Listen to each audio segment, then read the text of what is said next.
Hi guys, आज हम बनाने जा रहे हैं दुबई की वायरल कुनाफा चॉकलेट। पहले हमें डालना है इसमें देसी घी, फिर हमें सेवइयां डालनी है।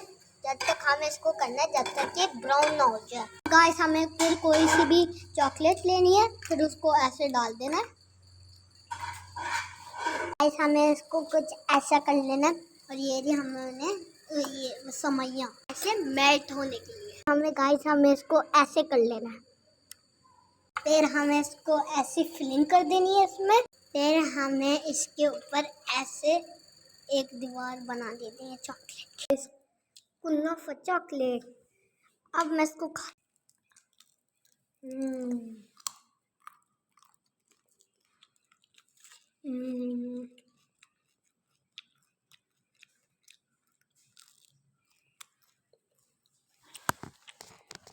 बहुत मजे